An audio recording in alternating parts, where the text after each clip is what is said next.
નમસ્કાર, આપ જોઈ રહ્યા છો ન્યૂઝ એટ 5। આપની સાથે હું છું ઝરણા। સમાચારો। ગુજરાતનું જાહેર દેવું છે 3,963,00,000। 31 ડિસેમ્બર 2021 સુધી રાજ્યનું આ દેવું છે તે જાહેર કરવામાં આવ્યું છે। દેવાના વ્યાજ પેટે 2019-20માં ₹20,293 કરોડ અપાયા છે। વર્ષ 2020-21માં 22,099 કરોડ આપ્યા છે। 2 વર્ષમાં વ્યાજ પેટે 42,392 કરોડ ચૂકવાયા છે। રાજ્યમાં દર વર્ષે મુદ્દલ કરતા વ્યાજ ચૂકવવામાં વધુ રકમની જરૂર પડે છે।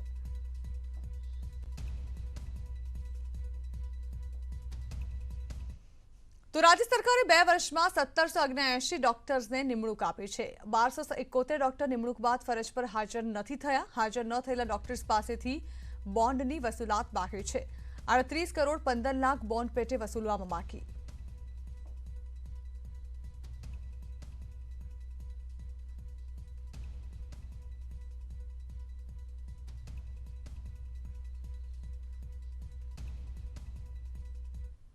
ખેડૂતોને વીજળી આપોના ફરી ગૃહમાં નારા લાગ્યા। ખેડૂતોને ન્યાય આપોના નારા સાથે કોંગ્રેસના તમામ ધારાસભ્યો તેમના સ્થાન પર ઊભા થઈ ગયા। કોંગ્રેસના ધારાસભ્યો વેલમાં ધસી આવ્યા હતા। વેલમાં ધસી આવેલા ધારાસભ્યોને સાર્જન્ટ ગૃહની બહાર લઈ જવાતા કોંગ્રેસે ખેડૂતોને વીજળી આપવા મુદ્દે ગૃહમાંથી વોકઆઉટ કર્યું હતું। જો ગુજરાતની અંદર વીજળી સરપ્લસ હોય તો શા માટે અત્યારે ગુજરાતના ખેડૂતોને વીજળી નથી મળતી? એ કોંગ્રેસ પાર્ટીનો મહત્વનો અને મુખ્ય મુદ્દો છે। ખેડૂતોને વીજળી નથી મળતી, ખેડૂતો આંદોલન કરે છે, અમારા ધારાસભ્યો પણ અવાજ ઉઠાવે છે, અમારા ધારાસભ્યો પણ આંદોલન કરે છે, અને છતાં ખેડૂતોને વીજળી નથી મળતી। તો સરકાર ક્યાં મોઢે કહે છે કે ગુજરાતની અંદર વીજળીનું ઉત્પાદન વધ્યું છે? તો વીજળી સંકટ પર જીતુ વાઘાણીએ આપ્યું છે નિવેદન। કોંગ્રેસના શાસનમાં કેટલી વીજળી મળતી હતી તે સૌ જાણે છે। ભૂતકાળમાં વીજળી શોધવા જવી પડતી હતી। કોંગ્રેસમાં ઈચ્છા પડતી ત્યારે વીજળી આપતા હતા। સુજલામ સુફલામ અને સૌની યોજના ભાજપની દેન છે અને પાણી નીતિ નિયમો પ્રમાણે જ અપાયું છે તેવું જીતુ વાઘાણીનું કહેવું છે। તેઓએ કહ્યું છે કે કોંગ્રેસ ખેડૂતોના નામે માત્ર રાજકારણ કરી રહ્યું છે।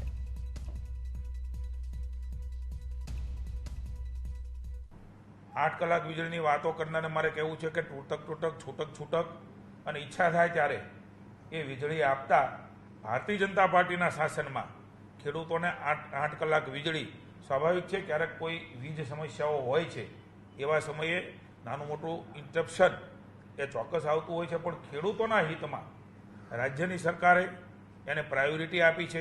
પીવાના પાણીની પણ તંગી ન પડે એ પ્રકારે રાજ્યની જવાબદારી એ સરોગાઈ જોવાની હોય છે। ત્યારે માત્ર રાજનીતિ કોંગ્રેસ કરે છે, ત્યારે આ સુજલામ સુફલામ અને સિંચાઈનું પાણી જે ખેડૂતોને આજે મળી રહ્યું છે એ માત્ર ભારતીય જનતા પાર્ટીની સરકારના કારણે મળી રહ્યું છે। તો ગાંધીનગર વીજળીની સમસ્યાને લઈ ભાજપના એમએલએ રજૂઆત કરી છે। ભાજપના ધારાસભ્ય કેતન ઇનામદારે ગૃહમાં અંગે રજૂઆત કરી। તેઓએ કહ્યું છે કે ખેડૂતોને પૂરતા પ્રમાણમાં 8 કલાક વીજળી આપવામાં આવે। ખેડૂતોને વીજળીને લગતી સમસ્યાઓ છે જેનું નિરાકરણ જરૂરી હોવાનું તેઓએ જણાવ્યું। 15 એપ્રિલ સુધી નર્મદાનું પાણી વધારાય તે પણ જરૂરી છે। મુખ્યમંત્રી અને વિધાનસભામાં પણ તેઓએ અંગે રજૂઆત કરી છે। વીજળી 8 કલાક સળંગ મળે તેવી માંગ કરાઈ છે।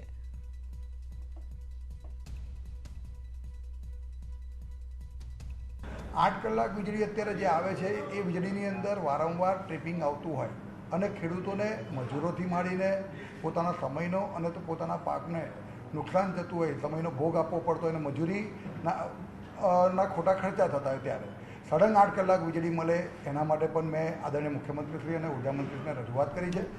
આ ગૃહની અંદર જ્યારે મને વાત કરવાનો મોકો મળ્યો ત્યારે બધા જ અમારા ભારતીય જનતા પાર્ટીના ધારાસભ્ય તેમજ આદરણીય મુખ્યમંત્રી શ્રી એ પણ ખેડૂતોની ચિંતા કરતાં કહ્યું છે કે તાત્કાલિક ધોરણે આનું નિરાકરણ લેવામાં આવતું। મને વિશ્વાસ છે કે આજકાલમાં જ આ જે પણ પ્રશ્ન છે એનું સોલ્યુશન આવશે।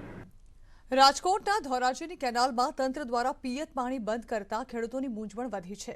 ધોરાજી તાલુકા તથા અન્ય વિસ્તારોમાં રોટેશન મુજબ પાણી છોડાયું હતું, જોકે હવે પિયત માટે પાણી બંધ કરી દેવાતા ખેડૂતોની મુશ્કેલી વધી છે। એક તરફ ઉનાળુ પિયત પુષ્કળ પ્રમાણમાં છે અને કેનાલ બંધ કરતા અને વીજળી આપવામાં ધાંધિયા જોવા મળે છે, જેથી હવે ખેડૂતોએ તાત્કાલિક ફોર્મ ભરી ઉતાસણીમાં રોટેશન મુજબ પાણી છોડવા માંગ કરી છે।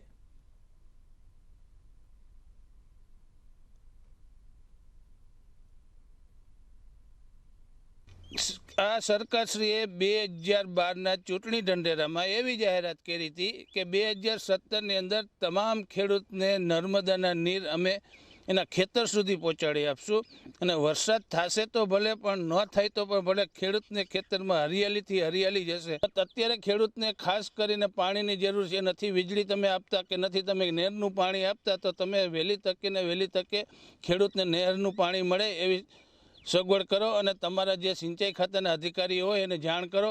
જો આ હીટવેમાં પાકને ટાઈમસર પાણી ના મળે તો પાક છે એ મુરઝાય અને જે એની વૃદ્ધિ છે એ વૃદ્ધિમાં રૂકાવટ આવે તો પાક ઉત્પાદનમાં પણ ઘણો એવો ફેરફાર થાય અને જેથી ખેડૂતોને સારો એવો નુકસાની ભોગવવી પડે. અત્યારે ખેડૂતોને કેનાલનું પાણી અને વીજળી ટાઈમસર બે મળે ને તો ખેડૂતોને સારામાં સારું કહેવાય. તો બનાસકાંઠામાં વીજળી ન મળતા ખેડૂતોની મુશ્કેલી પડી રહી છે. વીજળી મામલે ધાનેરાના ખેડૂતોએ આવેદનપત્ર આપ્યું છે. ખેતી માટે 8 કલાક વીજળી આપવામાં આવે તેવી માંગ તેઓએ કરી છે અને જો વીજળી નહીં આપવામાં આવે તો તાળાબંધીની ચીમકી કરાઈ છે. વીજ કચેરીને ખેડૂતો તાળાબંધી કરવાની ચીમકી ઉચ્ચારી રહ્યા છે.